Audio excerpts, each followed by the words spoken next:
एकत्र जमणं हीच मजा आहे. तर याच्यासाठी हा प्रयत्न केला आहे. थोडाफार आम्ही प्रयत्न याच्यासाठी गेली 6 महिने प्रयत्न करत होतो.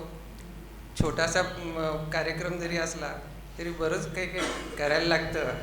पण छान वाटतंय की सगळे बरेच जण लांबून लांबून आलेत. काही जण गोव्याहून आलेत, अगदी पार भारताच्या पश्चिम किनाऱ्यापासून विमानाने इथपर्यंत पोचलेत. मुक्ता रानडे ती पण गोव्याहून आली आहे. काही जण तर अमेरिकेतनं, सुनीला साळकर अमेरिकेतनं पोचले इथे येऊन. तर असे लांबून लांबून सगळेजण इथे येऊन पोचलेले. हां, ते फार जवळच आहे हो.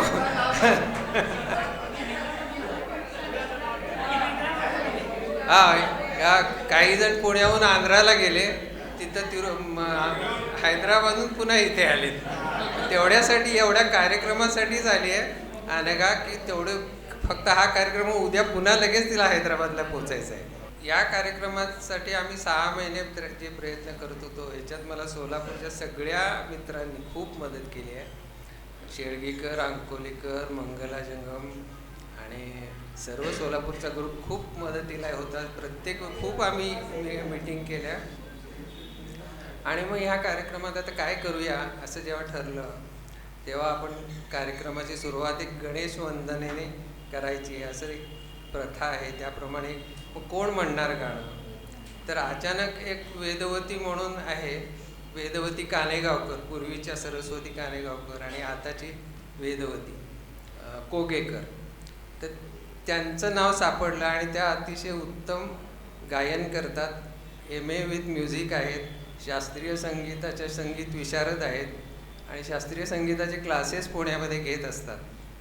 तर त्यांना मग विनंती केली की तुम्ही म्हणाल का? तर ते अगदी आनंदाने तयार झाले आहेत. आता आपल्या इथे कोणाचीही ओळख नव्हती तरी आवर्जून आलेले आहेत. अशा त्यांचं पहिल्यांदा आपण स्वागत करायला हवं.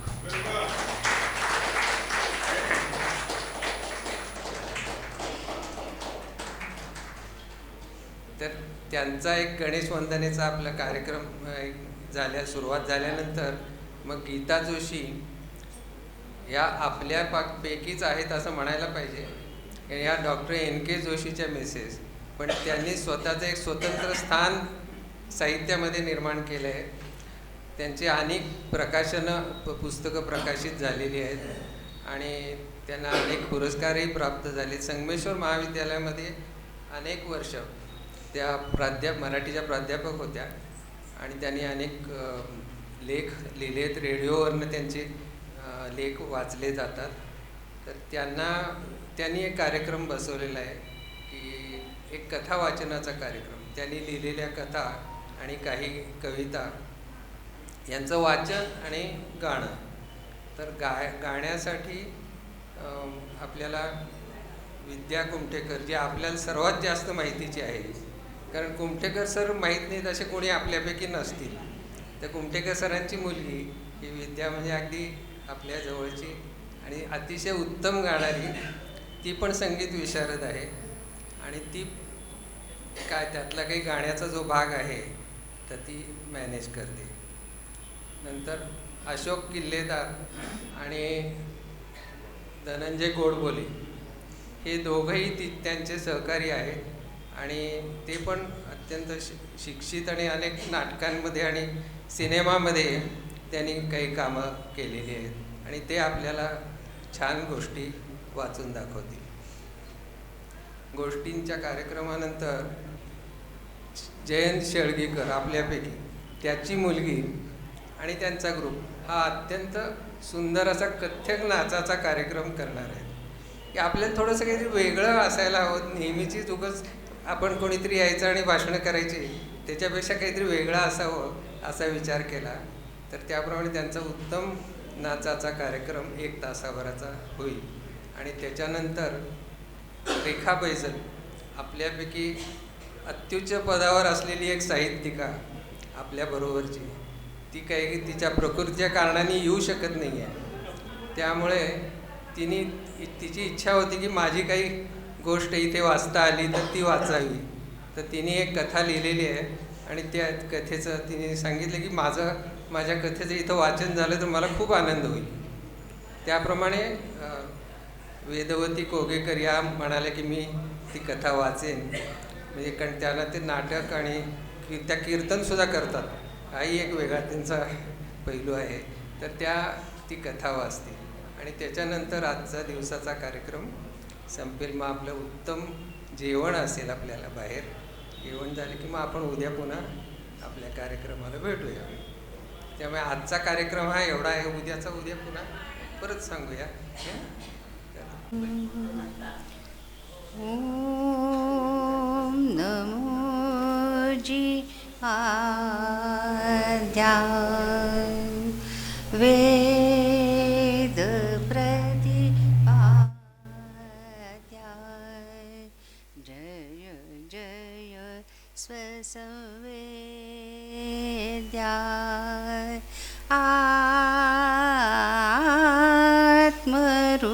आत्मरूपा देवा तुची गणेशो सकल मती प्रकाशो म्हणे निवृत्ती दासो अवधारी जोजी अकार चरण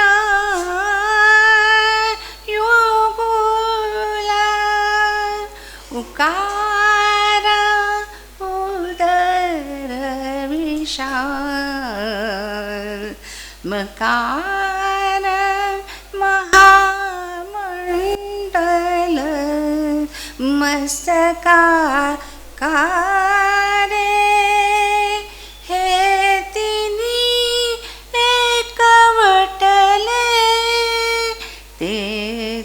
शब्द ब्रह्म कवळले ते मियाय श्री गुरु कृपा नमिले आदि बीज आता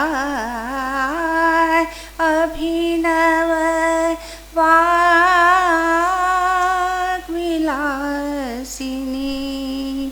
जे चातुर्यार्थ कला कामिनी ते श्री शारदा विश्वमोहिनी नमिली मिया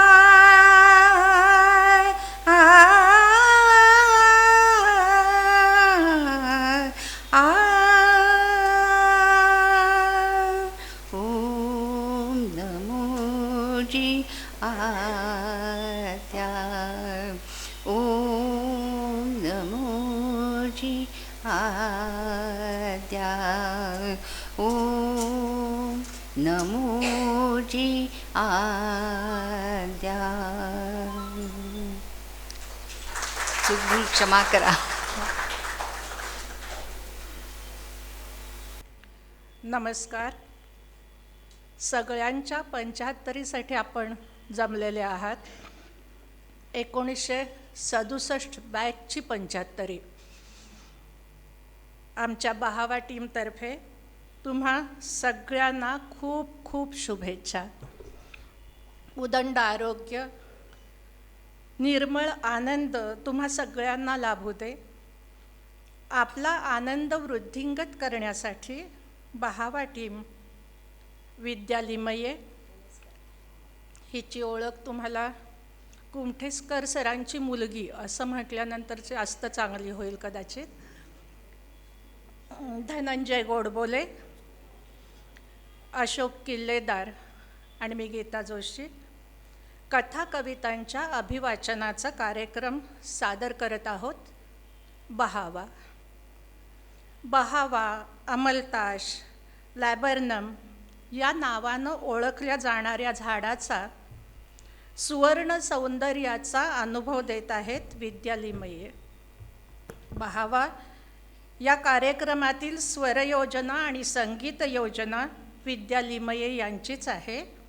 सादर करत आहेत कविता बहावा. एक मला सांगावंसं वाटतं की आजच्या कार्यक्रमात आम्ही जे जे काही वाचणार आहोत किंवा काव्यगायन कविता सादर करणार आहोत त्याच्या लेखिका डॉक्टर गीता जोशी या आहेत.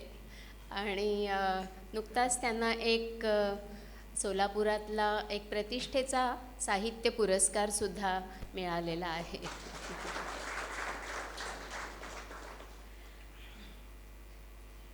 कविता ऐकूया. बहावा पहावा. दारीचा बहावा बघत रहावा, दारीचा बहावा बघत रहावा, सुवर्ण वैभव वसंत वेल्हाळ, सुवर्ण वैभव वसंत वेल्हाळ, चैत्राची चाहूल वैशाख वणवा, चैत्राची चाहूल वैशाख वणवा, दोन्हीचे वैभव फक्त बहावा पहावा, बहावा पहावा. डोळ्याचे पारणे फिटता फिटेना, डोळ्याचे पारणे फिटता फिटेना, रंगाची ही आस मिटता मिटेना, कोवळ्या उन्हात उभा हान हात, कोवळ्या उन्हात उभा हान हात, कलत्या किरणी फक्त बहावा पहावा, बहावा पहावा. पितांबरी शेला भुलवून गेला, लटकले झेले जशी कर्णफुले, बेहोश होऊन गोविंदाचा पावा, बेहोश होऊन गोविंदाचा पावा, डोळ्यांनी ऐकावा फक्त बहावा पहावा, बहावा पहावा, पहावा बहावा, बहावा पहावा.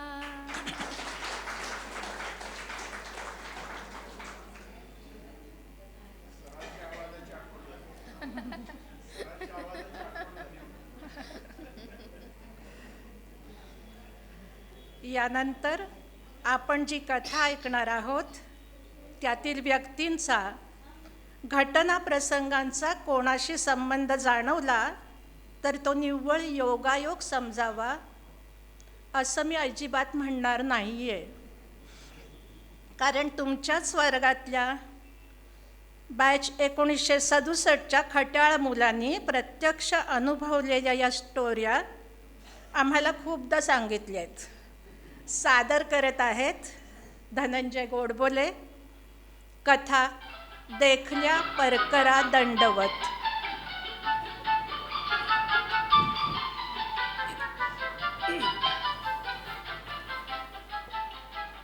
परकर, साडीला आधार देणारी साधीशी गोष्ट. पूर्वीच्या पडदानशीन बायकांसारखी. स्वतःचं न की दुसऱ्याच्या दृष्टीस पडू नये यासाठी जागरूक. आता या परकराचा आणि माझा अर्थार्थी काहीही संबंध नाही आहे, पण परकराचे आणि माझे पूर्वजन्मीचे काय वाकडे होते कुणास ठाऊक, तो कायम आमच्या राशीला. कालच माझा मित्र आणि त्याची बायको माझ्या घरी उतरायला आले. तसा मित्र म्हणजे आपला चुलत चुलत, पण माझ्या गावच्या कुठल्याशा वकिलाशी याची मैत्री. आता मुंबईतल्या इंजिनियरची इथल्या वकिलाशी मैत्री केव्हाची काय माहीत, पण त्याची 60 का 70 होती म्हणून म्हणे याला आमंत्रण होतं. आम्ही दोघे एकाच कॉलेजमध्ये एकेकाळी शिकलेले, म्हणून म्हणाला तुझ्या घरी उतरतो. आम्ही काय हो, एकत्र कुटुंबात वाढलेले, त्यामुळं माणसांचं तसं काही आपल्याला वावडं नाही. म्हटलं उतरे ना. त्यानुसार हा मित्र सहकुटुंब सकाळीच डेरे दाखल झाला. त्या वकिलाकडच्या कार्यक्रमाला जायला हे दोघे आंघोळ पांघोळ करून तयार झाले. त्यांना निघताना शंका होती की कार्यक्रम झाला की जेवणाची व्यवस्था आहे की नाही. त्याला मिळालेल्या आमंत्रणात तसा काही उल्लेखही नव्हता, ना फोनवरही तसं काही बोलणं झालेलं. कार्यक्रमानंतर जेवणागृहीत धरायला काहीच हरकत नाही, पण तरीही साशंक मित्राला म्हटलं, समजा तिथं तशी काही व्यवस्था नसेल तर दोघेही घरी या जेवायला. आमची जेवणं तशी उशिराच असतात. वकिलाचा सत्कार, हारतुरे, त्याच्या 60-70पर्यंतचा चांगुलपणाचा इतिहास वाचायला 2 वाजून गेले. कार्यक्रम संपल्यावर माणसं आपापल्या घरी पांगली. आमची पानं घेईपर्यंत ही दोघेही ओशाळलेल्या चेहऱ्याने दारात दत्त म्हणून हजर. जेवणं हसत खेळत पार पडली. तासभर विश्रांतीनंतरचा दुपारचा चहा पिता पिता मित्राची बायको हिच्याजवळ म्हणत होती ते कानावर पडलं आणि मी सावध झालो. तुमच्याकडे परकर खूप स्वस्त आणि चांगले मिळतात असं ऐकलंय हो. तुम्ही संध्याकाळी मोकळ्या असाल तर जाऊया का जरा. बाकी कुठल्याही खरेदीला माझी ना नसते, पण या बाई परकर म्हणाल्या म्हणून मी सावध झालो इतकंच. आता सौभाग्यवती मोकळ्या असणं म्हणजे हा ड्रायव्हर मोकळं असणं हे ओघानाच आलं. मनाशी म्हटलं कधी नव्हे ते आलेत. परकरासारख्या निष्पाप गोष्टीला आडेवेडे घेणं बरं दिसत नाही. आणि तसंही मी आडेवेडे घेतले तरी परकर माझा पिच्छा सोडणार नाही हे मी मनोमन ओळखून होतो. त्यामुळं देखल्या परकरात दंडवत घालून मी मोकळा झालो.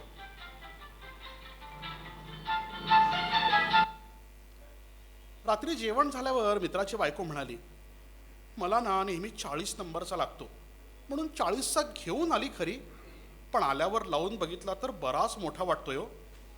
तिथंच लावून बघितला असता तर बरं झालं असतं, पण वाटलं नाही हो तेव्हा. मुंबईच्या आणि इथल्या 40 नंबरात तेवढा फरक असेल का हो. सौभाग्यवती आज झोपण्याची व्यवस्था बघत होती, त्यामुळं आता या बाईच्या या प्रश्नावर मी तरी बापडा काय मत देणार. पण हजरजबाबीपणानं म्हटलं, अहो मोठाच होतोय ना, खाली जरा दुमडून टाका म्हणजे काम होऊन जाईल. कारण मला आता धोका जाणवायला लागला होता. पण तावरून ताकबात ओळखला तर त्या आमच्या सौभाग्यवती कसल्या. मच्छरदाणी लावून बाहेर येता येता बाईंच्या सांत्वनाला त्या पहिल्यांदा धावून गेल्या. अहो दुमडून टाका काय, खाली फ्रील असते लावलेली. अगं मग तेवढीच कापून टाकलं तर भागेल ना. मला पण आता मनातल्या मनात रागच आलेला. तसंही दुसऱ्यांच्या प्रश्नांवरून आमच्यात भांडणं होणं म्हणजे सभ्य भाषेत मतभेद होणं ही काही नवीन गोष्ट नाही. त्यातही इथे प्रश्न परकराचा होता. पुन्हा एकदा पिशवीतला 40 नंबर काढून कमरेला लावून उंची किती जास्त आहे हे बघून झालं. कापण्यानं भागण्यातलं नाही, हे त्यातलं बिटवीन द लाईन्स असावं. झोपताना सौभाग्यवतीनं जागं केलं. आता जर परकर परत करायची वगैरे भानगड असेल ना तर तुम्ही दोघी सकाळी रिक्षाने जाऊन या. मला सकाळी महत्त्वाच्या 2 मीटिंग्स आहेत. तुम्ही ना तिकडून जाता जाता इकडून येता येता म्हणत मला घोळात घेण्याचा प्रयत्न झाला. हो पण मी दाद दिली नाही. दुसऱ्या दिवशी ब्रेकफास्ट झाल्यावर त्या दोघी परकर परतीच्या दिशेनं आणि मी व माझा मित्र कामाच्या दिशेनं जाण्यास तयार झालो. मनाशी म्हटलं संध्याकाळी दोघं परत जाणार आहेत, त्याच्या आत होऊन जाईल. मग पुन्हा अमका येणारच आहे, त्याच्याबरोबर पाठवा, किंवा तमका मद्रास मेलनी निघणारच आहे, त्याच्याकडे स्टेशनवर नेऊन पोचवलं तर थेट मुंबईपर्यंत येईल. हो, असली भानगडच नको. कारण परकराच्या बाबतीत मला आता कुठलीही रिस्क नको होती. पण माझी पाठ सोडेल तो परकर कसला. दुपारी जेवायला येईपर्यंत दोघीही हात हलवत परत. काय झालं काय की, पण आज सकाळी म्हणे त्या परकरवाल्यानं दुकानच उघडलं नाही. शेजारच्या दुकानात चौकशी केली तर म्हणाले दुपारी येणार आहेत. सकाळी इथेच जरा अक्कलकोटला जायचं म्हणत होते. आलं. आता संध्याकाळी एक फेरी अक्कल खाती जमा झाली. दुपारची वामकुक्षी, नंतरचा चहा वगैरे पदरात पडल्यावर म्हटलं चला. कारण दुपारी जेवतानापासून या मित्राची बायको नको असताना दिवस गेल्याचं कळल्यावर बाई चिंतेत असावी तशी नको असलेला परकर गळ्यात पडल्यामुळं चिंतेत दिसत होती. मग काय, परकर परतीच्या दिशेनं आमची वरात निघाली. भर चौकात दुकान. या दोघींना दुकानाच्या दारात सोडून गाडी पार्क करायला जागा शोधत मी पुढची 15 मिनिटं फिरत होतो. गाडी लावताना मनात आलं, इथे परकर छान आणि स्वस्त मिळतात. असा कुठल्या कोलंबासाने हा जावई शोध लावलाय हे शोधून काढायलाच हवं. गाडी लावून फरलांगभर रपेट करत दुकानाची पायरी चढताना मला वाटत होतं परकर परत न घेण्यावरून दुकानदाराची आणि या दोघींची चांगली जुंपली असेल. आपण थोडी मध्यस्थी करावी म्हणून डोकावलो. हो, पण तसं काहीच चालू नव्हतं. उलट मीच मंत्रमुग्ध होऊन मागे भिंतीला टेकून संभाषण ऐकत राहिलो. आमचं गाव किती श्रेष्ठ, मुंबईसारखा इथे फसवाफसवीचा मामलाच नाही, हे कापड इथेच कसं बनतं, 100% कॉटन, केवळ परकर शिवणारे 200 कामगार बसवलेत, दुष्काळी भागात त्यामुळे रोजगार कसा निर्माण झाला, पुण्य कसं पदरी पाडून घ्यावं, पुण्यापासून सगळीकडे आमचाच माल कसा एक्सपोर्ट होतो. हो, एक ना दोन अशा अनेक सामाजिक, राजकीय, आध्यात्मिक वगैरे प्रश्नांना हात घालत तो मुद्द्यावर आला. बाई, हे बघा, परकर बदलून द्या म्हटलं तर मी देतो. अहो, पण कापड प्युअर कॉटन आहे. मला काय हो, मी 38 नंबरचं बी देईन, पण कापड आटलं तर प्रॉब्लेम होईल ना. कॉटन म्हणले की जगाच्या पाठीवर कुठे बी जा, आटणारच. गिरायकाला फसवल्याचा शिक्का नाही पाहिजे आपल्याला. हां, अहो 2 इंच कापडानं थोडीची नगानी बनणार आहे. मी आणि माझा मित्र एकमेकांकडे पाहतच राहिलो. IITचे आम्ही दोघे उच्च शिक्षित पदवीधर नोकऱ्या करतोय आणि हा मॅट्रिक पास का BA नापास 40 इंच परकरावर AC दुकान चालवतोय. 200 कामगारांचा हा पोशिंदा परकर बदलून न देता आमच्या बायकांना खुश करून त्यांच्याकडून दुवा घेऊन परत पाठवतोय. आमच्या बायका आनंदात आणि आम्ही द्यूतात हारलेल्या पांडवांसारखे आपले खाली माना घालून दिलेला परकर घेऊन परत आलो. जाऊन येऊन या पुण्यात्म्याच्या पायरीवर डोकं टेकवण्यासाठी 2दा गाडी पळवली आणि एकदा रिक्षाची वारी. आता या सगळ्यात पेट्रोलचा हिशोब करता एक परकर मुंबईच्या मानानं किती स्वस्त बसतो त्याचे त्रैराशिक मी माझ्या मनातल्या मनात मांडू लागलो. 2 वर्षांनी गावातल्या एका बाईंचा फोन आला. मुंबईवाल्या मित्राची म्हणे ती बहीण.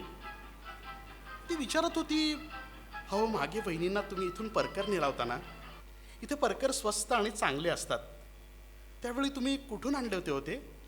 वहिनींना पाठवायचे. मी तातडीने सौभाग्यवतींकडे फोन दिला. तिने खाणाखुणांसकट पत्ताही सांगितला.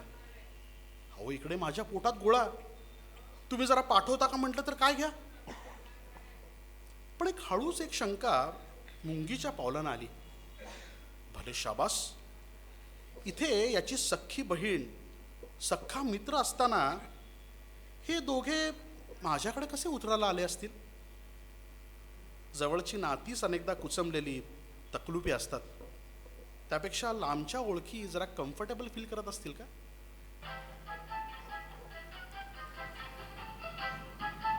पण या 40 इंचाची कथा तशी स्वस्तातच म्हणायला हवी आहे. कारण पूर्वी एका पिवळ्या परकरासाठी मी एकदा ट्रेनला उलटा लटकलोय. इंजिनियर होऊन नुकताच वालचंद नगरला नोकरीला लागलो होतो. गावी परत आलेला असताना आईने सत्यनारायणाच्या पूजेचा बेत केला होता. रात्री पॅसेंजरने परत वालचंद नगरला निघायचं होतं. पॅसेंजर भिगवणला अपरात्री 2:30-3ला पोचायची. तिथे उतरून कंपनीची गाडी सांगितलेली असायची. त्यात बसून 20-22 किलोमीटर वालचंद नगर गाठायचं. सत्यनारायणाच्या पूजेचा तो प्रसाद, आईच्या हातचा गोड शिरा डबा भरून दिलेला. आणि भरीला यावेळी एक पॅकेटही होतं. आईच्या ओळखीतला कुणीतरी मावशीबाईंचं पॅकेट वालचंद नगरमधल्या त्या बाईंच्या कुठल्याशा भाचीला द्यायचं होतं. साधारण 2 वाजून गेले ते बघून आता उतरायचं थोड्या वेळात म्हणून बसून झोपलो होतो. थोडी डुलकी लागलीच. पायाला हात लावून टीसी हलवायला लागला. अहो भिगवण आलं. हाडकन झोप उडाली. भिगवण म्हणल्या बरोबर मी घाईघाईने ब्रीफकेस हातात घेऊन सवयीने पटकन गाडीतून खाली उडी टाकली. हो, कारण गाडी भिगवणला 2-3च मिनिट थांबते. उतरून कंपनीच्या बसमध्ये बसलो. वालचंद नगरला आलो. आणि अहो एकदम लक्षात आलं की बरोबर आणलेलं कुठल्याशा बाईंचं पॅकेट अरे आपण गाडीतच विसरलो. हा, आता आली का पंचायत? काय काय काय असेल काय हो त्या पॅकेटमध्ये? काही मौल्यवान असेल तर आपल्यावर शेकायचं. पुन्हा गाडी काढली आणि स्टेशनवर आलो. वडील गार्ड असल्याने लहानपणापासून प्रत्येक ठिकाणी काही ना काही ओळखी निघायच्या. स्टेशनवर येऊन बरीच उचकापाचक केली. याला गाठ त्याला भेट. शोध करता करता असा शोध लागला की गाडी पुणे स्टेशनवर पोचेल तेव्हा तिथल्या स्टेशन मास्टरला सांगून अमुक अमुक बोगीतून ते पाकिट उतरवून घेऊन उलट्या येणाऱ्या ट्रेननी पाठवून द्यायचं. अहो, इकडे जीवाला घोर लागलेला. कुणाचं तरी ते पाकिट आता आपल्या हातून बहुतेक गहाळ होणार. आता त्या बाईंना तरी कसं तोंड दाखवणार? अहो, ती कोण भाची अहो, ती चौकशी करायला लागली पॅकेटबद्दल. तिला ऑफिसला गेले तसं सांगून कटवलं. पुन्हा भिगवणला आलो. तर तुम्हाला सांगतो ते पार्सल सुखरूपपणे पुण्याहून परत येऊन पोचलं होतं. हुश, जीव एकदा भांड्यात पडला. आणलेला शिरा आधीच स्टेशनवरच्या सगळ्या ओळखीच्या धावाधाव करणाऱ्या मंडळींना वाटून टाकला होता. आजकाल कोण कोणासाठी धावतो? ते सुखरूपपणे परतीचा प्रवास करून आलेलं पॅकेट घेऊन कंपनीच्या जीपमध्ये बसलो. मनात आलं एकदा उघडून तरी बघावं एवढं काय त्यात ते. मौल्यवान काही असेल का या विचाराने बेचैन करून सोडलं होतं. आणि आपल्या हातून गहाळ झालं असतं तर नेमकं केवढ्याला पडलं असतं हे तरी कळेल. मी पॅकेट उघडलं आणि आत एका प्लास्टिकच्या डब्यात 9 लाडू आणि पिवळा परकर होता. हो, मी कपाळाला हात लावला. गेले 1.5-2 दिवस मी यासाठी वालचंद नगर भिगवण यातायात केली. 15 लोकांना पळवलं. अहो, खरी गंमत तर पुढंच होती. त्यात एक चिठ्ठी होती लिहिलेली. त्यात लिहिलं होतं की बेसनाचे 9 लाडू आणि तू इथं विसरली होतीस ना, तो एक पिवळा परकर पाठवत आहे. मिळाला की लगेच कळव. असा राग आला होता ना. अहो, पण हसूही येत होतं. छ्या आईला 9 लाडवातले मी काय 1-2 खाणार होतो की काय? अगदी 9 लाडू. असं कशाला लेखी हवं होतं? आणि त्या पिवळ्या परकराचा मी काय लाल परकर थोडीच करणार होतो. काही लिहायचं म्हणजे काय? 9 लाडू आणि पिवळा परकर म्हणे. तुम्हाला सांगतो तशीच एकदा लग्नानंतरची गोष्ट आहे. बायको मुलांना आणि हिच्या आत्याला घेऊन काश्मीरला जायचं ठरवलं. काश्मीर फिरून येताना 2 दिवस दिल्लीत राहायचं ठरलं म्हणून महाराष्ट्र भवनात मुक्काम टाकला. सकाळी थोड्याशा कुजबुजावजा धुसफुशीनं जागा झालो. पलीकडे नवरा बायको आणि मुलगा होते. बाई चिडचिडलेली. नवरा उठत नव्हता. पण तिच्या अस्वस्थपणावरून वाटत होतं की ती काहीतरी अडचणीत आहे. मी जागा झाल्याचं तिनंही बघितलं होतं. म्हणून तिला विचारलं, काय हो, काय झालंय? काही अडचण आहे का? नवऱ्याच्या उशीवर अस्वस्थपणे हळूहळू मूठ आपटत म्हणाली, तसं काही फार नाही हो, पण काल इथे ना एक परकर वाळत घातला होता. तो आज बघते तर इथं नाही आहे. सातारहून निघताना मुद्दाम विकत आणलेला. होते ते एवढे शुभ्र नाहीत ना म्हणून मुद्दाम घेतलेले. दोनदा सुद्धा वापरला नाही हो. परवा चालू आहे. यांचं इथं काम होतं ना, तेव्हा दिल्ली बघायची म्हणून यांच्याबरोबर आलो. काल दिवसभर इथे नुसता बसून गेला. अहो दिल्ली बघायचं तर दूर, पण आता हा परकर पण गेला हो. चांगला पांढरा शुभ्र होता. ती हळहळत होती म्हणून म्हटलं अहो असेल हो इथंच कुठेतरी. इथून तसं काही सहसा जात नाही. चला मी बघतो एकदा. बाल्कनीत दोऱ्या बांधल्या होत्या, तिथं त्या बाईंबरोबर गेलो. तिथं पांढरा शुभ्रच काय, पण मुळात एकही परकर नव्हता. ही गोष्ट अगदी खरी होती. जाणार नाही हो, सापडेल. तुम्ही ना तेवढ्याच उंची जाडीच्या कोणी बायका दिसल्या तर त्यांना विचारा. असं म्हणत आम्ही परत आलो. तिच्या जळत्या जीवाला एवढीशी फुंकर पुरेशी होती. पण हिच्या आत्याचे डोळे किलकिले होत होते. तो आपला जावई सकाळीच उठून कुठल्याशा बाईशी बोलतोय हे तिने एकदा मान उंच करून बघितलंच. तेवढ्यात त्या बाईंचा नवराही जागा होऊन अंथरुणावर उठून बसला. आपली बायको सकाळी कुणाजवळ आपल्या कागाळ्या सांगते याचा तो अंदाज घेत असावा. त्याची थोडीशी ओळख करून घेतली. त्याच्या बायकोनेही पांढऱ्या शुभ्र परकराचं गारणं गायलं. नंतर त्याला सहज म्हटलं का हो यांना अजून दिल्ली दाखवली नाहीत तुम्ही. तोही ओशाळला. म्हणाला अहो ऑडिटच्या कामाला आलो आहे, सगळा दिवस त्यातच गेला. त्याला म्हटलं अहो कामं काय होतच राहतात, उद्या आजारी आहे असं सांगून त्यांना घेऊन जा. अहो इथवर आलाय तर त्यांना तर आग्रा दाखवा, मथुरा दाखवा. त्या शहाजहाननं आपल्या बायकोसाठी एवढा ताजमहाल बांधला, तुम्ही किमान तो आपल्या बायकोला एकदा दाखवा तरी. कुणीतरी आपल्या बाजूने बोलतोय एवढ्यानं त्या बाईंच्या परकराचं दुःख जरा हलकं झालं. तरी आत्या उठल्यावर तिने परकराबाबत विचारलंच. आम्ही काल रात्रीचं डेरे दाखल झालो, त्यामुळं धुणं वाळवणं अशा गोष्टींशी इथे आमचा अजून संबंध आला नव्हता.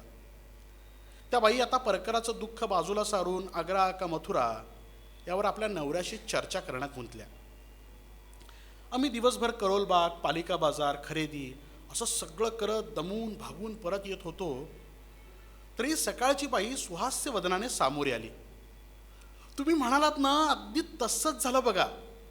आम्ही दिवसभर बाहेर फिरून आलो तर मी वाळत घातला होता तिथेच परकर परत आलेला. कुणीतरी चुकून नेला असेल हो, किंवा मग मापाला होत नाही असं बघून होता तिथं परत आणून ठेवला असणार. दिवसभर बाई कुठे फिरून आल्या, त्यापेक्षा परकर मिळाल्याचा त्यांना झालेला आनंद अवर्णनीय होता. असं का असे ना, त्या आनंदात आहेत हे बघून मलाही आनंद वाटला. पण माझ्या बायकोला या परकराच्या संदर्भात काहीच समजेना. तेव्हा सकाळचं रामायण तिला ऐकवलं. ऐकल्यावरती वैतागलीच. कुठल्याही बाईच्या परकराचा प्रॉब्लेम असेल तिथं नेमके तुम्ही कसे काय असता. आता काय सांगणार हिला. आली या भोगासी असावे सादर या चालीवर म्हटलं देखल्या परकरा दंडवत. दुसरं काय.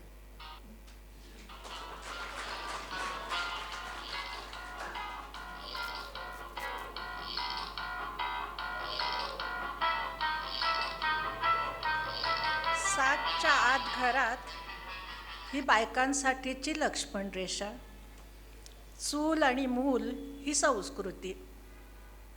पण आज ही लक्ष्मण रेषा ओलांडणाऱ्या स्त्रीला अपराध्यासारखं का बरं वाटतं. काही ना तर ही लक्ष्मण रेषा ओलांडायची परवानगीही नसते. अशा बायका मुलींसाठी कविता पायतळीचा विश्वास. विद्या लिमये आणि गीता जोशी. पायतळीचा विश्वास.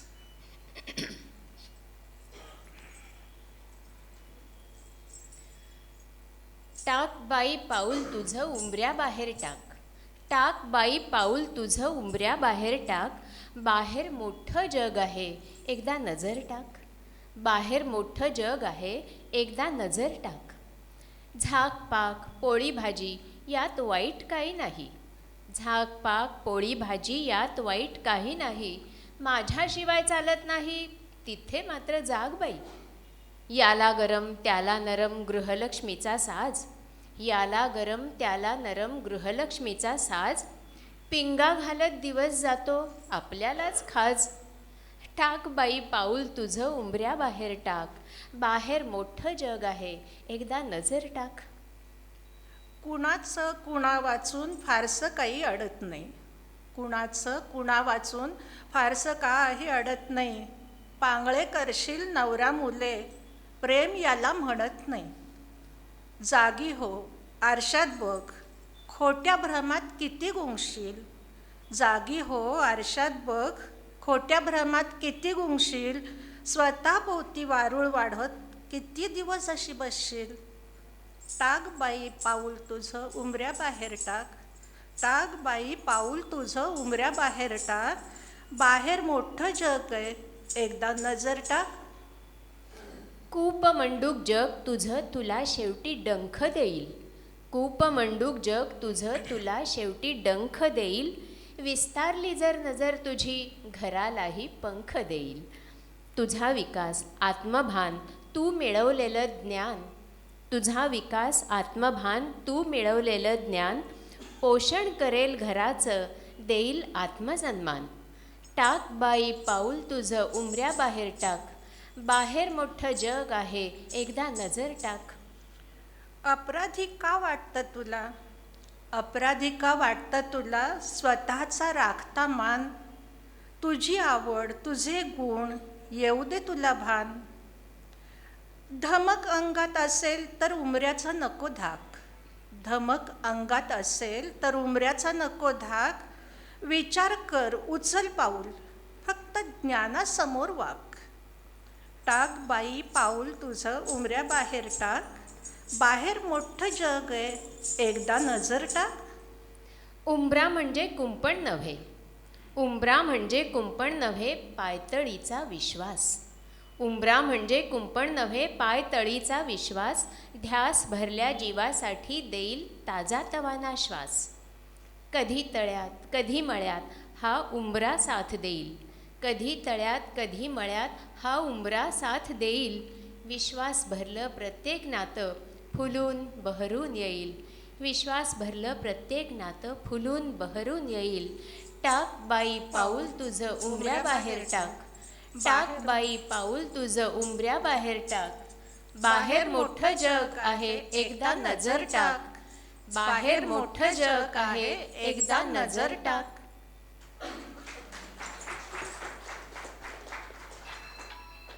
छोटीशी आशा, छोटीशी आशा बायकांच्या मनामनात असलेली. पण सांगून काय हो, कुणालाही कळेल. काही गोष्टी न सांगतात कळायला नकोत का. असं म्हणणाऱ्या तुमच्या बायका काय म्हणतात ऐका तरी. अर्थात याला तुमच्यातला एक अपवाद आहे म्हणा, ज्याला न सांगता कळतं असा एक. पण त्याला एक सोडून देऊ आपण. कविता आहे त्याचं प्रेम बावन कशी. माहिती आहे तिला त्याचं प्रेम बावन कशी, पण अपेक्षा असतेच की थोडीशी.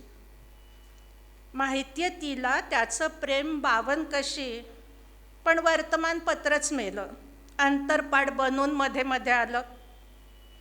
अंतरपाठापलीकडचं तिला जरी दिसतं, अंतरपाठापलीकडचं तिला जरी दिसतं, त्यानं न बोललेलं तिला सारं कळतं.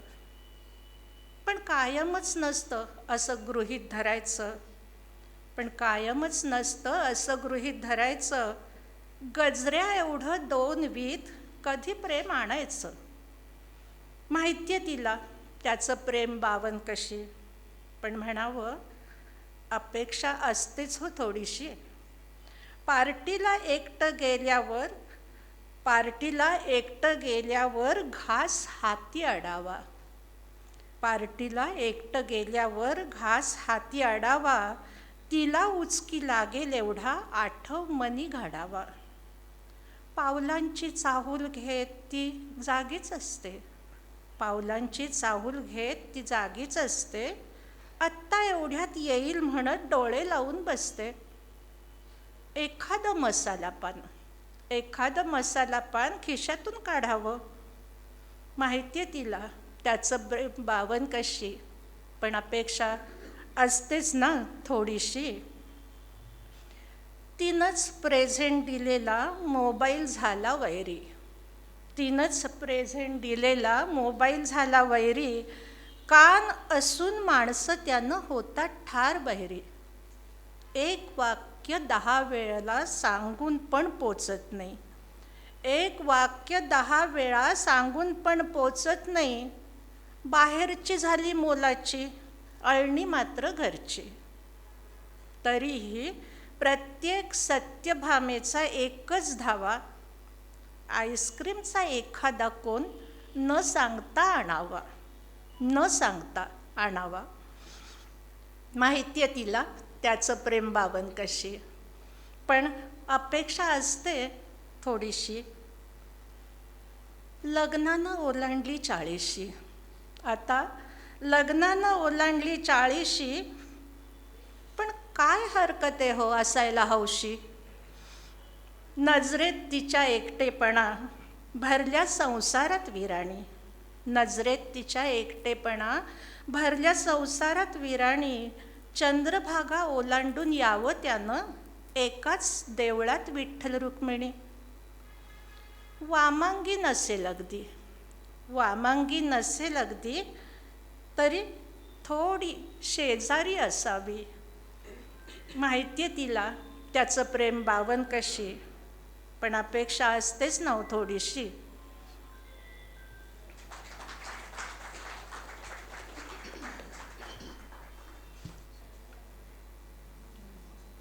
आहे कसा तो आननी, हे या कथासंग्रहाचं नाव आहे.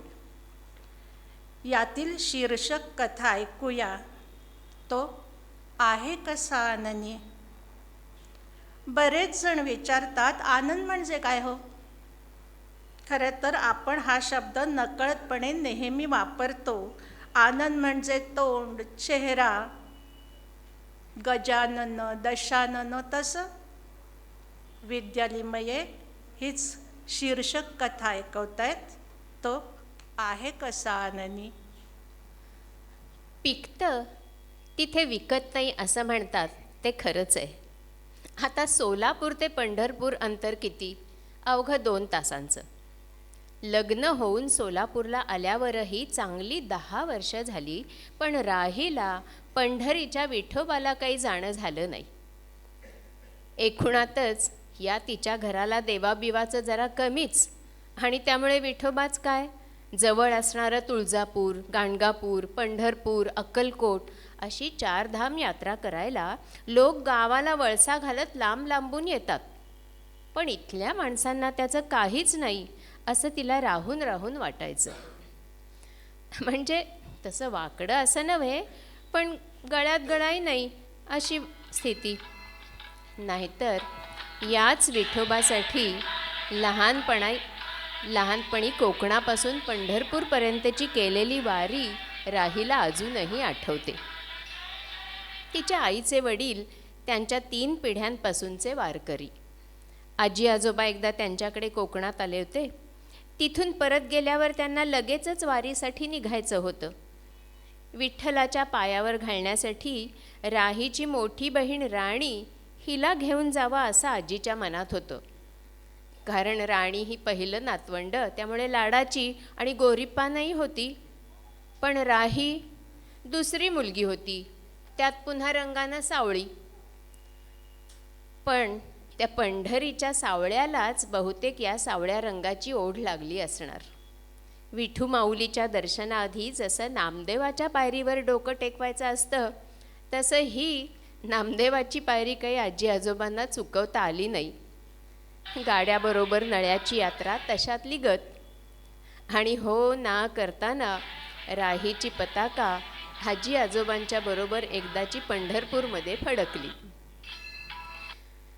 निघाल्यापासून राहीला वाटत होतं, कसा दिसत असेल हा आजीचा विठोबा. पण दर्शनाला जायच्या आधी आजी चंद्रभागेकडेच वळली. तिनं चंद्रभागेत डुबकी मारली. खरं तर निघताना सगळ्यांनीच आंघोळी केलेल्या, पण आजीच्या बऱ्याच अभंगातून चंद्रभागा डोकवायची. मग तिची गळाभेट झाल्याशिवाय आजीला कसं चैन पडणार.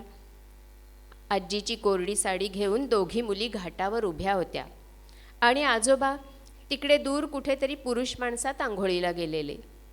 एवढ्या गर्दीत ते कुठे हरवणार तर नाहीत, राहीच्या मनात येत होतं. त्यात आजीला सतत चोरांची भीती. कोरडं रुगडं लपेटता लपेटता ती तोंडानं चंद्रभागेचं कसलंसं स्तोत्र पुटपुटत होती. पण स्तोत्र पुटपुटताना सारखी सूचनाही देत होती. सामानावर नीट लक्ष असू दे ग, वर तोंड करून कुठेतरी बघत वेंधळ्यासारखं चालायचं नाही. माझं झालं आणि आजोबा इकडे आले की त्यांचा हात धरून तुम्ही दोघींनी चंद्रभागेच्या पाण्यात नुसते पाय बुडवून या आणि डोळ्यांवरून पाण्याचा हात फिरवा की झालं. इतक्या सूचना त्या आजीच्या तोंडून ऐकता ऐकता आजीचं ऐकलेलं स्तोत्रच राहीच्या तोंडी आलं. अलीकडे मी पलीकडे तू मध्ये चंद्रभागा, लवकरी येऊन घेऊन जा रे मला पांडुरंगा. आजीला चोराचा ध्यास लागलेला आणि राहीला पांडुरंगाचा. एरवी आजी आजोबांच्या ध्यानीमनी असणारा तो पांडुरंग कसा बरं दिसत असेल, राही नुसतीच कल्पना करत राहिली. 5 तास रांग पुढे पुढे सरकत राहिली. आजोबाच काय, पण म्हणे लाखो लोक एवढ्या लांब लांबून येतात त्याला भेटायला. तो आहे तरी कसा आननी. आत्तापर्यंत बरंच काही ऐकलं होतं त्याच्याबद्दल. त्याचा तो किरीट, पंचामृती पूजा, महापूजा, पुंडलिकानं फेकलेली ती वीट ज्यावर तो 28 युग उभा आहे. 5 तासांच्या रांगेत काय काय मनात येत राहिलं. विठ्ठलाचं कमरेवर हात ठेवून उभं राहणं, गळ्यातला वैजयंती हार, मस्तकी केशराचा टिळा, असं बरंच काही. तुळशी माळा गळात, कर ठेवून कटी, कासे पितांबर, कस्तुरी लल्लाटी. राही मनातल्या मनात गुणगुणत होती. तिला वाटलं, गळ्यात जर तुळशी माळा असेल तर मग ती वैजयंती कशी नीट दिसणार. तिनं आजोबांच्या मागे लागून मुद्दाम विकत घेतलेला तुळशीचा हार आता सुकत चालला होता. तिचे पाय पण बोलायला लागले होते. म्हणताना आजी ग सुरू झालं. महापूजा सुरू झाल्यामुळे दर्शन 1 तास बंद आहे असं आजी समजावून सांगत होती. राहीचा प्रश्न आलाच लगेच, महापूजा म्हणजे काय ग? अगं 1001 रुपये दिले की होते महापूजा. महापूजेला इतके, तर नुसत्या पूजेला किती बरं? अशी पाल राहीच्या मनात चुकचुकलीच. पण तिचे पाय इतके बोलायला लागले होते आणि भूक लागल्यासारखं पण वाटायला लागलं. त्यामुळे तिला त्यावेळी इतकाच अर्थ कळला की महापूजा बंद दाराच्या आत करायची असते आणि 1001 रुपयांशी तिचा संबंध असतो. आत्ता तरी आपल्याला हे काही जमण्यासारखं नाही. पण मग 1000 रुपये दिले की वर पुन्हा 1 रुपया का द्यायचा असतो बरं? राहीच्या मनात पुन्हा प्रश्न आला. आता राही, राणी, त्यांचे आजी आजोबा सगळेजण लोकांच्या कृपेनं गाभाऱ्याच्या दिशेनं सरकत होते. एव्हाना हातातल्या तुळशी माळेचं निर्माल्य झालं होतं. तरीही राहीची उत्कंठा मात्र शिगेला पोचली होती. तेवढ्यात पांडुरंगाच्या आधी तिला पोलिसाचंच दर्शन झालं. तो खाकी रंग टाळण्यासाठी ती नकळत मान वळवून चालत राहिली आणि दुरून का होईना पण तो गरुड खांब एकदाचा दृष्टीपथात आला. तिथून विठोबा तर अगदी 4 हातांवर. म्हणून तिनं मान टाचा उंच केल्या. पण माणसं फारच मध्ये मध्ये येत होती. तसंही आजीनं 10 बजावलेलं होतं. हे बघ, गर्दी खूप असते हा. जवळ गेलं की चटकन पायावर डोकं ठेवायचं. त्यामुळे विठ्ठलापाशी आल्याबरोबर पाय उंचावून घाईघाईनं पायावर डोकं ठेवण्याच्या नादात राहीचं डोकं आपटलं गेलं की कोणी घाईनं आपटवलं काहीच कळेना.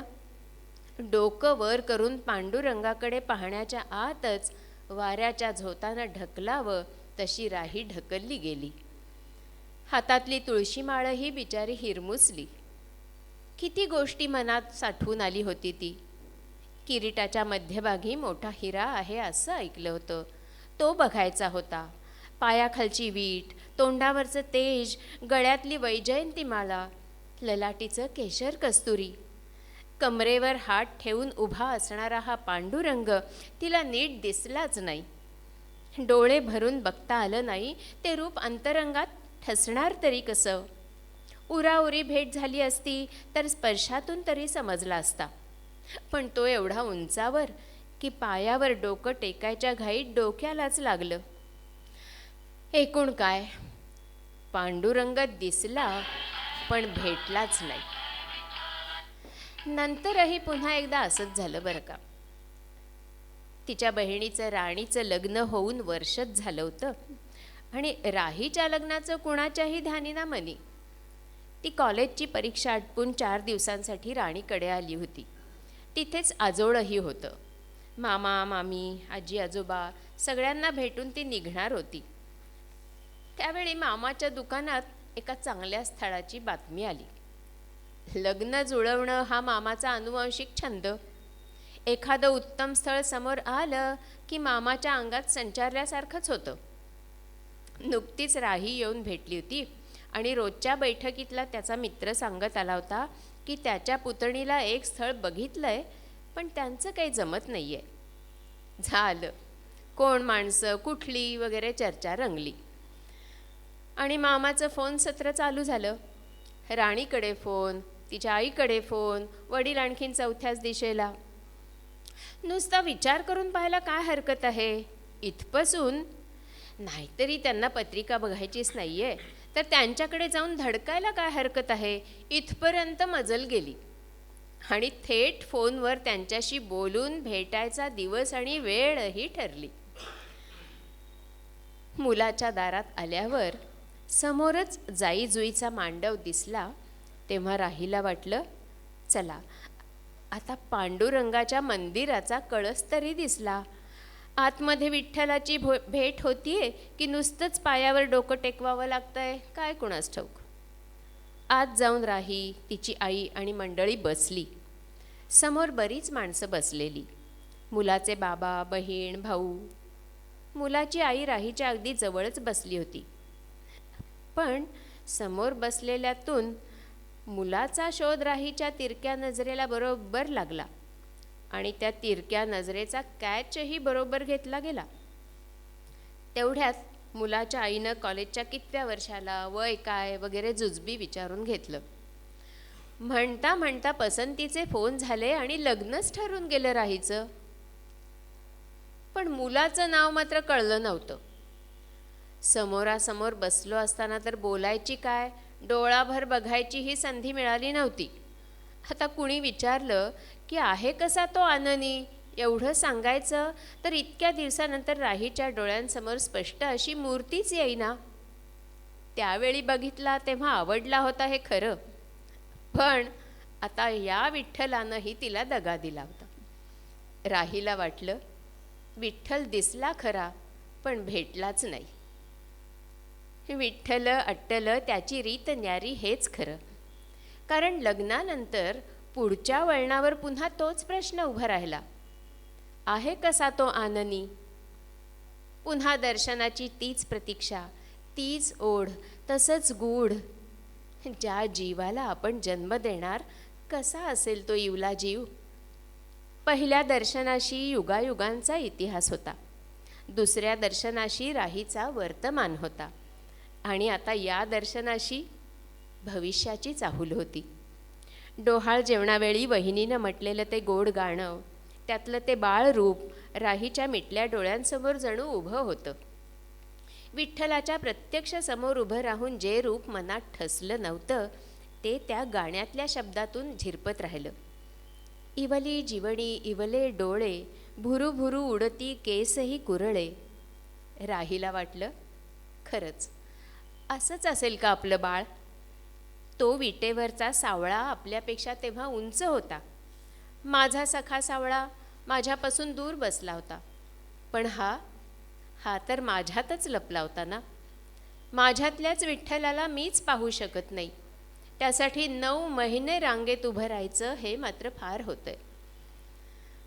आता तो स्पर्शानं जाणवतोय, हातालाही कळतोय. पण डोळ्यांना मात्र दिसत नाही. कसा असेल बरं तो? तो तो असेल का ती? यावर आपापल्या परीनं अंदाज बांधले जात होते. राहीला वाटायचं कृष्ण असेल नाहीतर राधा, काय फरक पडतो त्यानं, शेवटी विठ्ठलाचंच रूप ना ते. पण जे काही असेल ते आपल्याला दिसायला हवं. 7वा महिना लागल्यावर सोनोग्राफीचा सल्ला मिळाला. राहीला वाटत होतं की सोनोग्राफीमध्ये फोटोत दिसतं तसं आपल्याला बाळ दिसेल, पण त्या छोट्या पडद्यावर नुसते ठिपके ठिपके आणि अंधूक सावल्याच दिसल्या.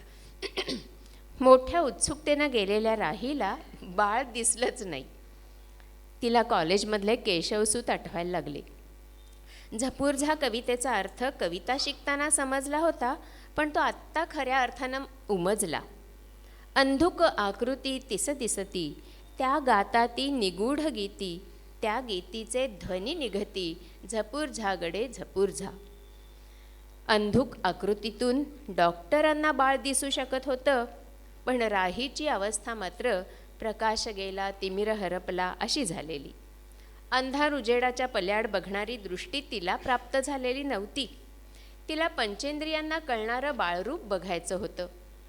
भेटी लागे जीवा लागलीसे आस, पाहे रात्रंदिवस वाट तुझी, अशी हुरहुर काही संपत नव्हती. त्या विठ्ठलाचं दर्शन 5-6 तास रांगेत उभं राहिल्यावर झालं होतं. इथे मात्र 9 महिने उभं राहूनही दर्शन नाही. आता 9 महिनेही संपत आले तरी जीवाशिवाची भेट नाही. शेवटी ऑपरेशनची तारीख ठरली. जणू गरुड खांबापर्यंत दिंडी येऊन पोचली होती आणि विठ्ठल आता अगदी हाकेच्या अंतरावर होता. ऑपरेशन चालू असताना इतर आवाज येत होते आणि तेवढ्यात एकदम तराणाच ऐकू आला. ते टहा मनभर साठवून घेण्यासाठी राहीनं डोळे मिटून घेतले. मुलगा झालाय बरं का, बेबी चांगलं हेल्दी दिसतंय, डॉक्टरबाई म्हणाल्या. डोळे उघडत राही म्हणाली, मला बघायचंय. तेव्हा नर्सनं स्वच्छ करून बाळ तिच्यासमोर आणलं. ट्रेमध्ये ठेवलेलं ते बाळ, 9 महिने बघितलेलं स्वप्न आज समोर उभं होतं. राहीनं डोळे भरून दर्शन घेतलं. आपल्यातच दडलेलं ते स्वतःचंच रूप, सृष्टीचं आदिम रहस्य, असं वाहत्या जीवनाचं हे विश्वरूप सगुण रूपात प्रवेश करताना अगदी डोळे मिटून मुठी चोखत होतं. कवच कुंडलांशिवाय, किरीटाशिवाय, वैजयंतीशिवायचं ते विठ्ठलाचं निखळ बाळरूप. ते बघताना राहीला वाटलं, पंढरपूरला जाऊन रांगेत उभं राहून प्रतीक्षा करण्याची आता काही गरज नाही. त्यावेळी न दिसलेला तो विठ्ठल आता तिला रोज भेटणार होता, अगदी उराउरी. आनंदाचे डोही, आनंद तरंग म्हणजे मातृत्वाच्या अनुभवाशिवाय दुसरं काय असू शकतं.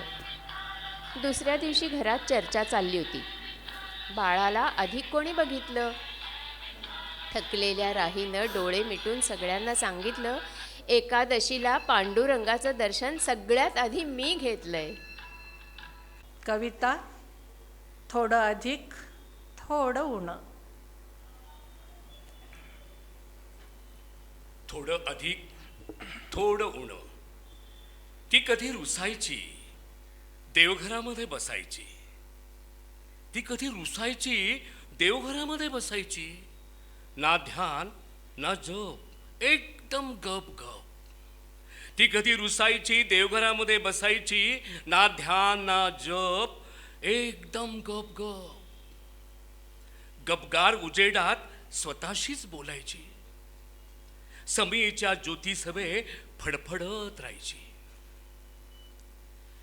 गपगार उजेडात स्वतःशीच बोलायची, समयीच्या ज्योतिसवे फडफडत राहायची.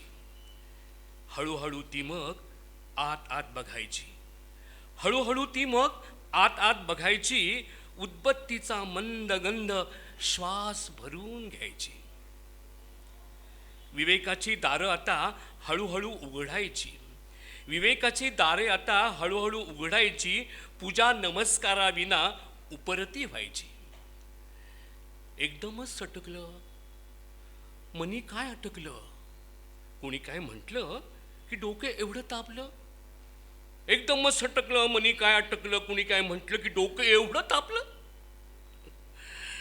शब्दांनी केला घात, उद्बत्तीला वाद. शब्दांनी केला घात, उद्बत्तीला वाद. बाण कमानीतून गेला, राईचा पर्वत झाला. मन भावन आला, हाती दुधाचा प्याला. ये बस म्हणाला, तेवढ्यानं जीव निवाला. मन भावन आला, हाती दुधाचा प्याला.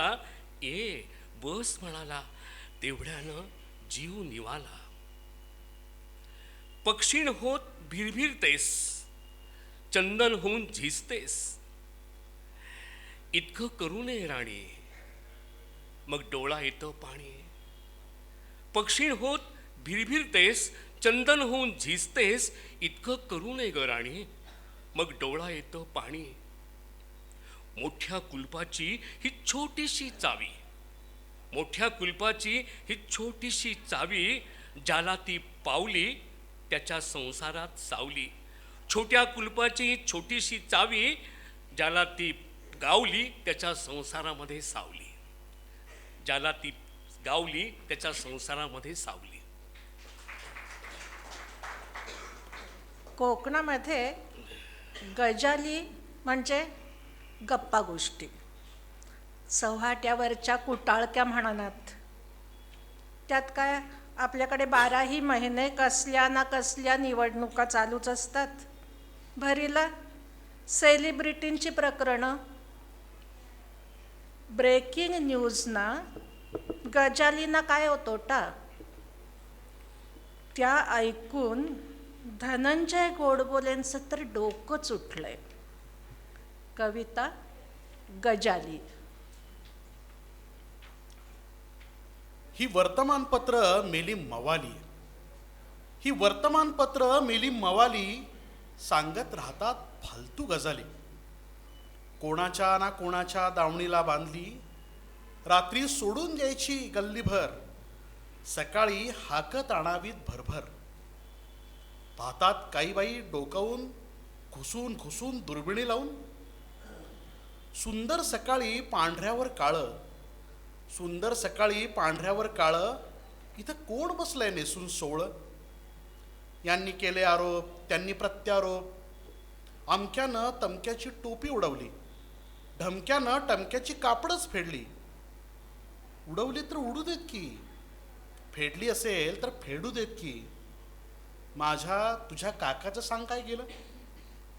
ही वर्तमानपत्रांना मेली मवाली. सांगत राहतात फालतू गजाली. हम्माम में सगळेच नंगे, हम्माम में सगळेच नंगे. बातमीदारांना सापडतात पंगे. तिखट मिठाच्या पुड्या खिशात, भजाच्या तेलकट मेणचट कागदात. पंग्यावर मीठ मसाला पेरून चविष्ट बातमी बनवणार काय. आणि सडक्या अंड्याची भुर्जी मुळात मीठ मसाला तरी करणार काय. पहिलंच पान अपशकून मेलं, पहिलंच पान अपशकून मेलं. सकाळी सकाळीच दर्शन दिलं. तब तक 56 चॅनल झाली, चर्चेला आणली 24 टकली. आजी अन माझी, माझी अन आजी तुपात घोळली, पण मूळची कारली साखरेत लोळली. आमच्या पदरी कशाला डोकेदुखी मेली. चंद्रभागेत फेकली तर फरक काय पडेल, आणि वाचणाऱ्याचं त्यामुळं थोडंच नडेल. तुमच्या आमच्या काकाचं घोडं कुठं अडेल. अहो ही वर्तमानपत्र परवडली, पण चॅनलांची बोंबा बोंब डोकेदुखी मेली. ओरडून सांगतात फाजील गजाली. म्हणे अमक्या नटीनं लग्न केलं, डेस्टिनेशन का कायचं गाठलं. इथं आमच्या नटीच्या लग्नाला मात्र 1760 विघ्न. ढमकीचं हनीमून म्हणे चंद्रावर झालं. टमकीनं पोर जन्माला घातलं, तर तेवढं मोठं त्यांनी काय केलं. घातलं तर घालू देत की. ब्रेकिंग न्यूज छापण्यासारखं मोठं काय झालं. त्यांनी असं वेगळं काय केलं. ही वर्तमानपत्र मेली मवाली. नको त्या सांगत राहतात गजाली. टोपीवाल्यांचे नाच म्हणून काय मोठ्याने वाच. असेल याचं आणि त्याचं साठोलोट. नोटांचं भांडार, भांडवल मोठं. LOC ओलांडल्यावर प्रश्नच मिट. आपण कशाला करा खरं नाही खोटं. टोपी बदलली की झाकली मूठ, डॉलर बंदा बाकी सारं झूठ. छापणारे गाढव, वाचणारे येडे, याच्याहून दुसरं काय घडे. आपलं झालं थोडं नि असल्या गजालींचं उशाला गाठोडं. टोप्यांचे रंग बदलेनात पटपट, तुमच्या आमच्या डोक्याला नसती कटकट. ही वर्तमानपत्र मेली मवाली, फिरतात फालतू विकत गजाली. ही वर्तमानपत्र मेली मवाली, फिरतात फालतू विकत गजाली. आता या गजालींवरचा डोकेदुखीचा उतारा पाहिजेच ना. गाणार आहेत विद्यालिमये, कविता, सृजनगंध गाणे. नवीन जीव जन्माला येण्याआधी जन्म होतो तो वेदनेचा. वेदनेपोटी नवीन आत्मा पंचेंद्रियांसह सगुण साकार रूप घेऊन इथं येतो. सृजन घडतं. या विश्वात हंस एक उतरतो, आत्मा प्रवेश करतो. मग तो प्राणी, पक्षी, वनस्पती, माणसाच्या रूपानंही असेल. अध्यात्मात आत्म्यासाठी हंस ही प्रतिमा येते. हंस हंसेती यो ब्रूयात, हंसो नाम सदाशिवः. नवीन येणाऱ्या जीवाचे, आत्म्याचे, सृजनाचे हे गाणे, सृजनगंध गाणे. मन गाभाऱ्यात जागे जागे एकती विराणी. मन गाभाऱ्यात जागे जागे एकती विराणी.